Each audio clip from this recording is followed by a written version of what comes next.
विचार मंच, मंचावर उपस्थित आजच्या कार्यक्रमाचे प्रमुख वक्ते श्री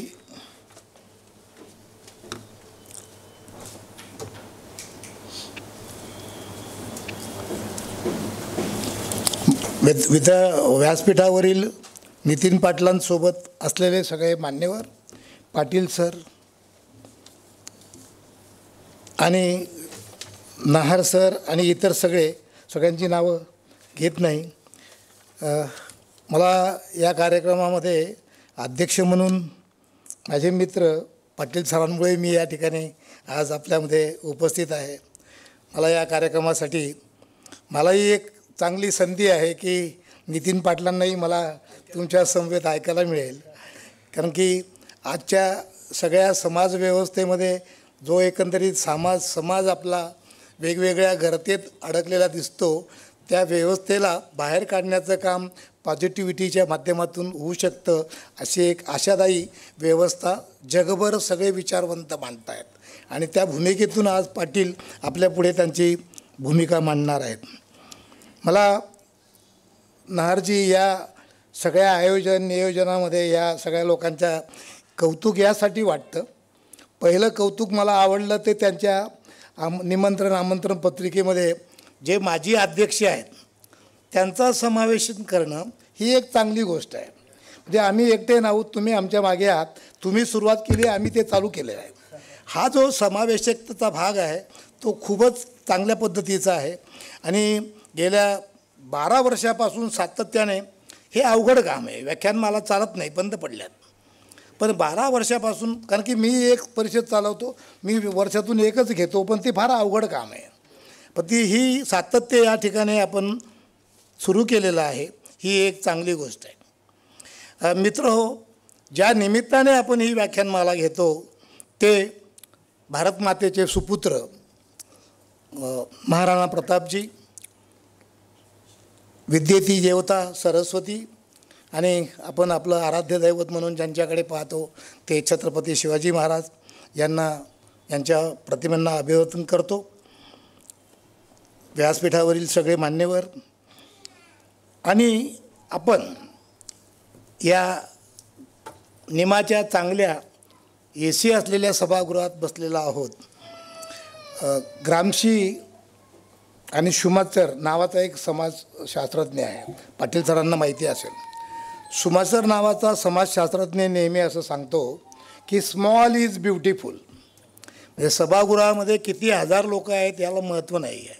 जे आहेत ते बुद्धिजीवी आहेत, इंटेलेक्च्युअल आहेत, समाजातल्या वेगवेगळ्या क्षेत्रातली भूमिका करणारे आहेत आणि म्हणून स्मॉल अशा पद्धतीचा हा एक श्रोतृवर्ग या ठिकाणी मला निश्चितपणे खूप भावणारा वाटला. या सगळ्या गोष्टीमध्ये काल परवा राणा प्रतापांच्या किंवा राजपूतांच्या इतिहासासंदर्भामध्ये काही उल्लेख झाल्याचं मी ऐकलं, प्रत्यक्ष मी ऐकलं नाही. पण मित्र, समाजशास्त्र, राज्यशास्त्र आणि इतिहास आहे. भारताचा इतिहास जो लिहिला गेला ना तो मुळातच चुकीचा लिहिला गेला. तो चुकीचा लिहिला कारण काय झालं की इतिहास लिहिण्याची आपल्याकडे परंपरा नव्हती. मुख्यतः जे सगळे ग्रंथ आहेत ना त्या ग्रंथामध्ये ज्याने ग्रंथ लिहिला त्याचा त्या ग्रंथकाराने उल्लेखच नाही केला आणि मग दुसरा ग्रंथ लिहिणारा त्या ग्रंथकाराचा रेफरन्स घेऊन लिहिताना तो असं म्हणायचा की कालिदास आहे असे म्हटले, मग त्यावेळेला लक्षात येतं की कालिदासाचा ग्रंथ तो होता. अशा पद्धतीची परंपरा असल्यामुळे आणि आपल्याकडे इतिहास लेखन करण्याची परंपरा नसल्यामुळे राजपूतांच्या इतिहासावर खूप मोठा अन्याय या इतिहास लेखनामध्ये झालेला आहे. खूप मोठी भूमिका राजपूत याने राजस्थानच्या इतिहासाने केलेली आहे. त्याचं कारण असं होतं की भारताचा नकाशा तुम्ही जर लक्षात घेतला तर भारताच्या नकाशाच्या प्रवेशद्वारावर राजस्थान आहे.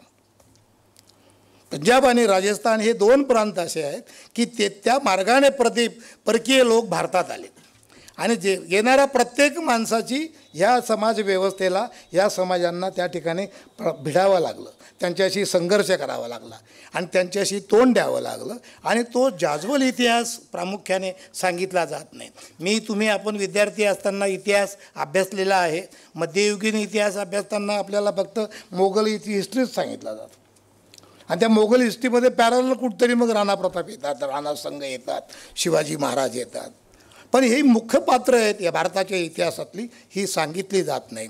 आणि म्हणून या व्याख्यानमालेच्या माध्यमातून आपण या भारतमातेच्या सुपुत्रांचं जागर करण्याचं काम या ठिकाणी करतो आहोत. ही एक अत्यंत चांगली गोष्ट आहे असं मी मानतो. दुसरी महत्त्वाची गोष्ट अशी आहे की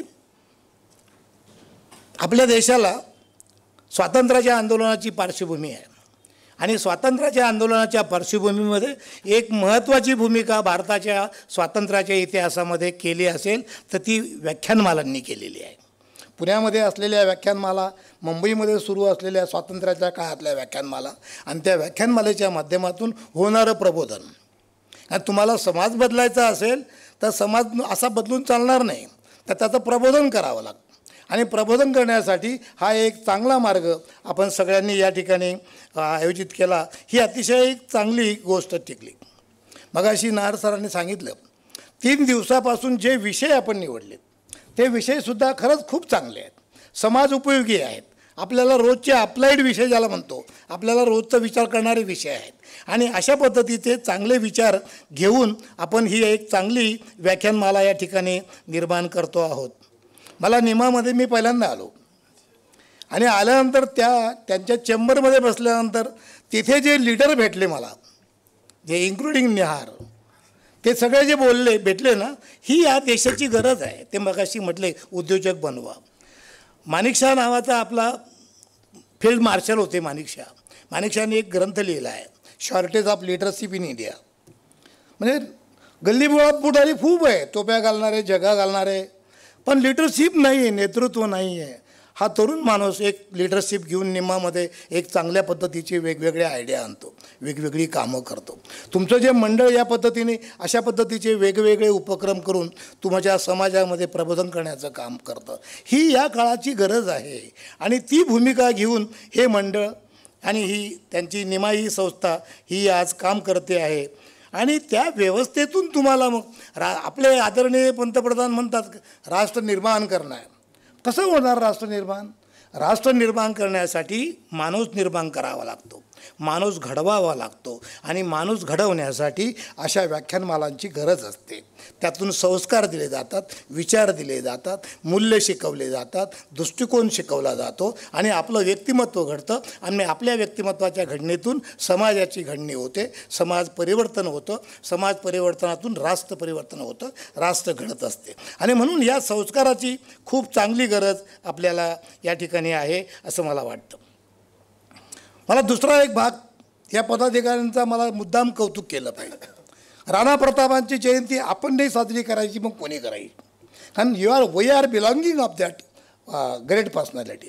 हा आमचा इतिहासातला मोठा माणूस आहे आणि त्यांचं स्मरण, त्यांची शिकवण आम्ही नाही शिकवायची, आम्ही नाही सांगायची, मग कोणी सांगायची? हे आपण आग्रहाने केलं पाहिजे, जाणीवपूर्वक केलं पाहिजे. ती या समाजाची गरज आहे. आणि म्हणून मित्रांनो, आपण हा एक जो चांगला उपक्रम या ठिकाणी करतात, कारण त्या माध्यमातून तुम्हाला आपली अस्मिता जागी करता येते, आपल्या अस्मितेची आठवण येते की मी राणा प्रतापांचा वंशज आहे, मी शिवाजीचा वंशज आहे. अशी एक अस्मिता आपली त्या माध्यमातून तयार होते आणि त्या दृष्टिकोनातून एक वेगळं काम आपल्याला करता येतं. मी त्या राणा प्रतापांच्या इतिहासावर जास्त बोलणार नाही, मगाशी बोलणं झालेलं आहे. पण या लोकांनी या देशासाठी खूप खूप मोठं काम केलेलं आहे, हे आपल्याला या ठिकाणी मुद्दाम सांगितलं पाहिजे. दुसरा एक महत्त्वाचा प्रश्न मुद्दाम तुमच्या पुढे मांडतो. कारण मी खरं म्हणजे एक वेगळी चांगली परंपरा यांनी सुरू केली आहे की वक्त्याच्या आधी अध्यक्षाने बोलून घ्यायचं.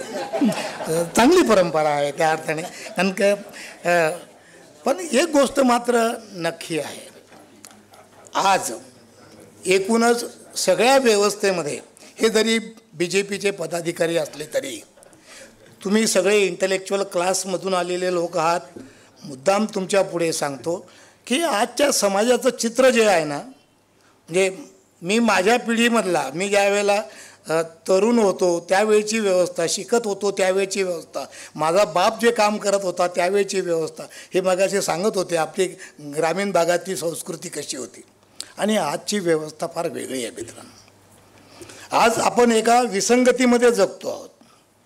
म्हणजे एका बाजूला आपण नारजी विकास म्हणतो आहोत, पण दुसऱ्या बाजूला वंचितता खूप वाढली आहे. एका बाजूला 1990 नंतर ज्ञानाचा स्फोट झाला, माहितीचा स्फोट झाला आणि मोबाईल आपल्या हातात आला, संगणक आला, टी व्ही आले आणि आता तर AI आलेलं आहे.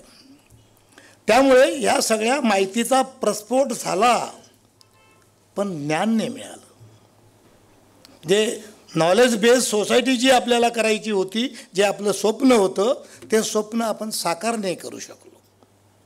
आणि म्हणून त्या ठिकाणी आपल्याला ज्ञानाच्या क्षेत्रामध्ये एक वेगळी पद्धतीची ही करावी लागेल. दुसरा महत्त्वाचा घटक आहे की शस्त्रास्त्र, वेगवेगळ्या प्रकारचे युद्धाचे तंत्र, याची माहिती ही खूप मोठ्या प्रमाणात मिळाली. मला माहीत नाही नारजी कोणत्या बंगल्यात राहतात, कुठे राहतात माहीत नाही, पण मी शंकरनगरला राहतो. तिथे आमच्या गंगापूरला मोठमोठे उद्योगपतींचे मोठमोठे बंगले आहेत. काय व्यवस्था आहे, सिक्युरिटीची काय व्यवस्था आहे, सुरक्षितता किती असते आणि त्या व्यवस्थेमध्ये तो माणूस कसा जगतो. मोठा बंगला आहे, कंपाऊंड आहे, कंपाऊंडला परत फेन्सिंग केलं आहे. फेन्सिंगच्यामध्ये एक मोठा माझ्या उंची एवढा कुत्रा असतो, शेजारी एक गुरखाला बसलेलाच असतो, तरी रात्री तो उद्योगपती, तो भांडवलदार 2 वाजेपर्यंत झोपत नाही सर. ही अस्वस्थता आहे. ही अस्वस्थता समाजामध्ये का आली याचं कुठंतरी चिंतन आम्हाला करावं लागेल. असं का झालं. आज या ठिकाणी आज 100, 150, 200 लोक आपण बसले आहोत. आपण एकमेकांशी किती बोलतो, संवाद किती करतो. आपण असं सांगतो या सगळ्या नवीन तंत्रज्ञानाच्या क्षेत्रामध्ये झालेल्या परिवर्तनाच्या संदर्भात असं सांगतो की विश्व हे खेडं झालं आहे, पण खेड्यातली या खेड्यातली माणसं परस्पराशी कुठे बोलतात, संवाद कुठे आहे. म्हणजे आपल्या 2 माणसांमधलं अंतर इतकं वाढलं आहे की आपण बोलतच नाही. किंबहुना आजची व्यवस्था तर अशी आहे की मी माझ्या व्हॉट्सअपवरचा मेसेज माझ्या बायकोला माझ्या मोबाईलवरून तिच्या मोबाईलवर पाठवतो, संवाद करत नाही आहे. आणि अशा पद्धतीची समाजव्यवस्था आणि अशा पद्धतीची या समाजव्यवस्थेमध्ये, विसंगत समाजव्यवस्थेमध्ये आपण जगतो आहोत. आणि त्यातून मग तुमच्या आमच्या पुढे एक भयानक अशी विसंगत व्यवस्था आलेली आहे. समाजाचे खूप गंभीर प्रश्न तुमच्या आमच्या पुढे निर्माण झालेले आहेत. विस्डमसारख्या शाळेमध्ये शिकणारा विद्यार्थी शाळेच्या इमारतीवरून उडी मारून आत्महत्या करतो. 8वी 9वीचा विद्यार्थी आत्महत्या करतो. आपल्याला प्रवचन देणारा, मोटिवेशन देणारा कुठला तरी महाराज, तोही आत्महत्या करतो. अशी वेळ का आली. शेतकरी आत्महत्या करतो. असं का झालं. अशी विसंगती या देशामध्ये का आली याचा विचार आपल्याला आम्हाला सगळ्यांना करण्याची गरज आहे. आणि म्हणून या सगळ्या परिस्थितीमध्ये आजचा जो विषय सरांनी व्याख्यानासाठी घेतलेला आहे तो तुमचा आमचा जगण्याचा विषय आहे. तो विषय आपण जगला पाहिजे. मी त्या मोटिवेशनच्या क्षेत्रामधला माणूस नाही आहे. सामाजिक शास्त्र शिकवतो, सामाजिक समस्यांवर बोलतो, पण त्याची आज आपल्याला आम्हाला गरज का भासते. मलाही गरज भासते. त्याचं कारण असं की तुमच्या आमच्या पुढे अनेक समस्या आहेत. समस्या सोडवण्याचं एक तंत्र असतं आणि ज्या वेळेला त्या समस्या सोडवण्यासाठी आपण प्रयत्न करतो, पण बऱ्याचदा असं होतं की आपण त्या समस्याचे घटक बनतो आणि ती समस्या वाढत जाते, समस्या सुटत नाही. आणि मग अशा परिस्थितीमध्ये आम्हाला जगण्यासाठी पहिल्यापासून आहे, म्हणजे तो काही आजच पाटील सर सांगणार आहेत म्हणून ते असं नाही.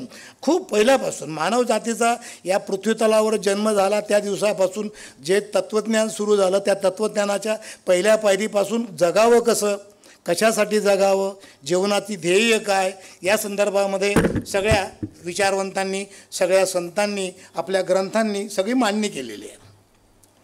पण प्रत्यक्षामध्ये ते आपल्यापर्यंत आलंच नाही. आपण ते शिकलोही नाहीत, त्याच्यापासून खूप लांब राहिलो. आणि अशा परिस्थितीमध्ये आज आपण जगतो आहोत. आणि मग आम्ही सगळे वेगवेगळ्या समस्यांनी ग्रस्त झालेलो असताना आपल्याला मार्ग शोधावा लागतो. आणि तो मार्ग या व्याख्यानमालेच्या आणि पाटील सरांच्या व्याख्यानातून आपल्याला मिळू शकेल असं मला वाटतं.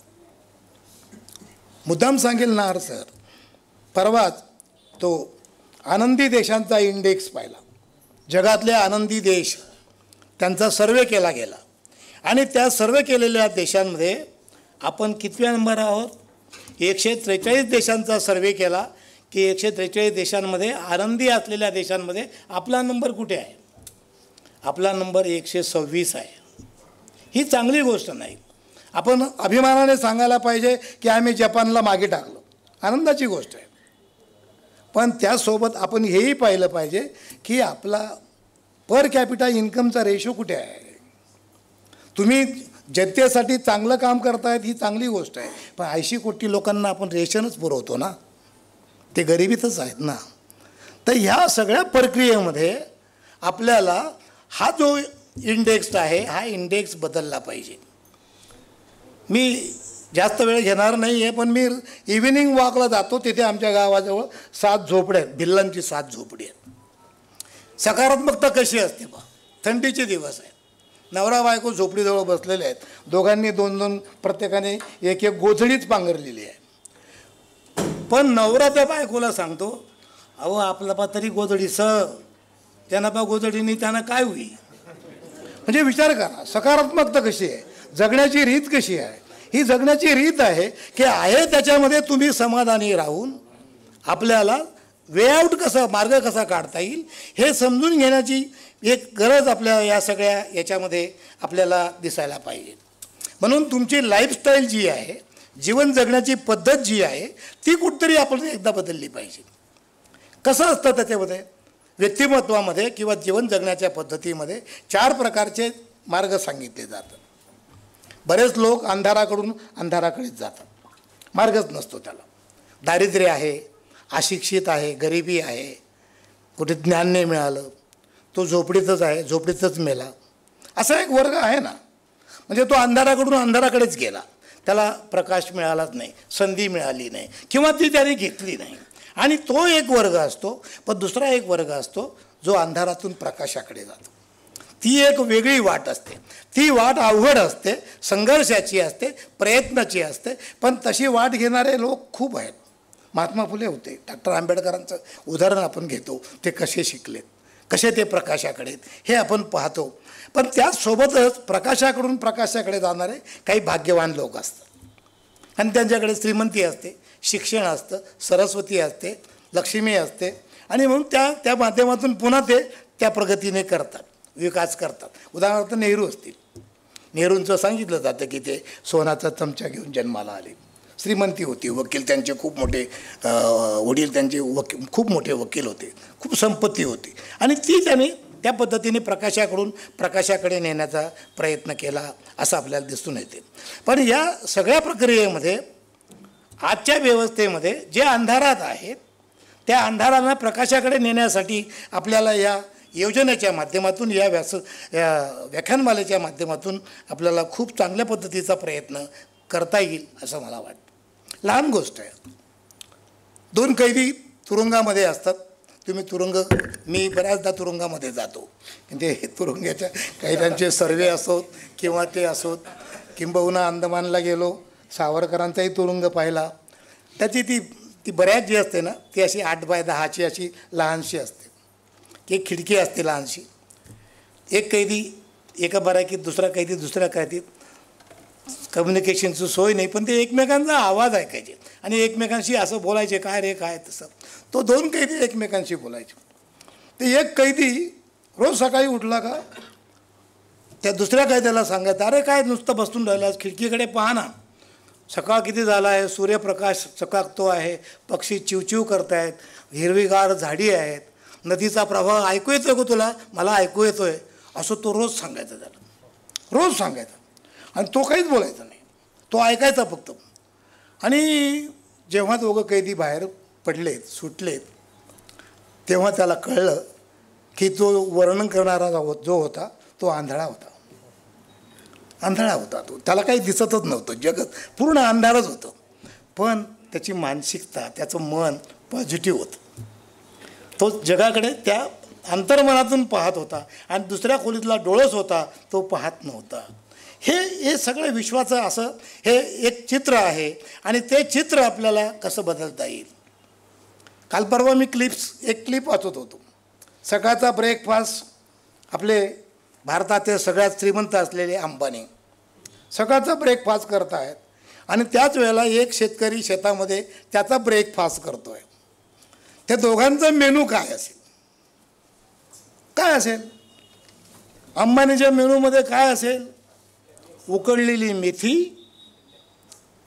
ते तुम्ही ते वेगवेगळ्या प्रकारचे धान्यांनी जमीन आपण त्याला ते म्हणतो ती प्राउटेड, ती एक भाकर, थोडंसं दही, सगळ्या प्रकारची पथ्य, सगळ्या प्रकारचे आजार, आणि आपला शेतकरी कांदा फोडतो, लोणचं पोळी ते सगळं गटागटा मस्त खात. ही व्यवस्था आहे. या परिस्थितीमध्ये आहे. म्हणजे श्रीमंतीमध्ये राहणारा माणूस कसं जगतो आणि गरिबीत राहणारा माणूस आनंदात कसं जगतो, आणि त्या जगण्यामध्ये जी सकारात्मकता आहे ती सकारात्मकता, तो दृष्टिकोन या माध्यमातून आपल्याला बदलता येईल. शेवटचं उदाहरण घेऊन मी थांबणार आहे. नहार सरांनी अतिशय सुंदर, खूप श्रीमंत पद्धतीचा, अतिशय सुंदर देखावा असा बंगला बनवला, आणि त्या आमच्या सगळ्यांना त्या ठिकाणी या बुवा, माझ्या घराची भरणी आहे, कार्यक्रमाला या. आलेत लोक. अप्रोच कसा असतो पहा. पण त्यांनी एक गोष्ट करून ठेवली होती. त्याने त्या बंगल्याच्या एंट्रीला असलेल्या प्रचंड मोठ्या हॉलमध्ये एका मध्यवर्ती जागेवर पांढरा, सगळीकडे पांढरा मार्बल, आणि एका ठिकाणी फक्त असा पिवळा काळसर एक टाईल त्या ठिकाणी बसून ठेवलेली होती सेंट्रललाच. सगळे लोक, लक्षात घ्या तुम्ही, सगळे लोक त्या बंगल्याचं वैभव न पाहता प्रत्येक जण टाईल्स का बरं असेल, का बरं असेल, म्हणजे तुम्ही अप्रोच पहा, दृष्टिकोन पहा, कोणत्या भूमिकेतून तुम्ही पाहतात, आणि त्यातून मग सगळं बदलत जातं. आणि म्हणून मित्रांनो, या सगळ्या बदलत्या व्यवस्थेमध्ये आपल्याला समस्येचे घटक नका बनू. तुम्ही, मी जे बोलतो आहे, मी सुद्धा अनेक समस्यांनी ग्रस्त आहे, असतोच, प्रत्येक माणूस असतो. हे जरी या नियमाचे प्रमुख असले, त्यांच्यामध्ये सुद्धा अनेक प्रॉब्लेम त्यांच्या पुढे आहेत. पण ते सगळे प्रॉब्लेम असताना देखील आपल्याला ते प्रश्न कशा पद्धतीने सोडवता येतील, त्यासाठी आपला दृष्टिकोन हा सकारात्मक असला पाहिजे. सकारात्मक दृष्टिकोन असला तर आपल्याला वाटचाल करता येते. आणि म्हणून या निमित्ताने आपण या ठिकाणी एक चांगला हा व्याख्यानाचा योग, त्याचा लाभ घ्या. मला खरंच या पाटील सरांचं आणि सगळ्या संयोजकांचे आभार मानले पाहिजे की एक चांगली व्याख्यानमालेची परंपरा तुम्ही आयोजित करतात. त्यातले या व्याख्यानमालेचं सगळ्यात चांगलं पाटील वैशिष्ट्य मला असं वाटतं ते मी नेहमीच घेतो, कारण की मी तुम्हाला सांगितलं की महात्मा फुलेच्या चळवळीचा मी घटक आहे. तो म्हणजे या माझ्या डाव्या बाजूला बसलेल्या माझ्या भगिनी, ही या व्याख्यानमालेची जमेची बाजू आहे. या केव्हा तरी घरातून बाहेर पडणार, हे करणार, ही महत्त्वाची बाजूला. म्हणून आम्ही 4 लोक दीप प्रज्वलन करत असताना मला राहवलं नाही. मी त्या ताईनं सांगितलं, ताई तुमचाही वाटा आहे की राणा प्रताप जन्माला आला, शिवाजी जन्माला आला, तो तुम्ही होत्या म्हणून आला. तुम्ही या समाज व्यवस्थेचे घटक आहात, आणि त्या मुद्दा दृष्टिकोनातून तुमच्यामध्ये जेवढी जास्त सकारात्मक एनर्जी असेल तेवढ्या चांगल्या पद्धतीने तुमचं कुटुंब हे सकारात्मक मार्गाने, सुखाच्या मार्गाने, आनंदाच्या मार्गाने जाईल. आणि तुम्ही आम्ही सगळे जर आनंदी झालो, सकारात्मक यांची सांगितलेली स्वीकारली, तर आपल्या देशाचा आनंदाचा इंडेक्स बदलेल. आपण आपला इंडेक्स वाढवू आणि भारत हा सुखी आणि समृद्ध असा देश होईल, अशी एक अपेक्षा करतो. या ठिकाणी थांबतो. संयोजकांनी मला या ठिकाणी विशेषतः पाटील साहेबांनी या ठिकाणी मला बोलण्यासाठी आमंत्रित केलं, त्याबद्दल त्यांचे आणि आपले सगळ्यांचे मी आभार मानतो. मी या विषयाचा तज्ज्ञ नाही आहे, आपल्याला सरांचं व्याख्यान मलाही ऐकायचं आहे, तेव्हा सगळ्यांचे आभार मानतो.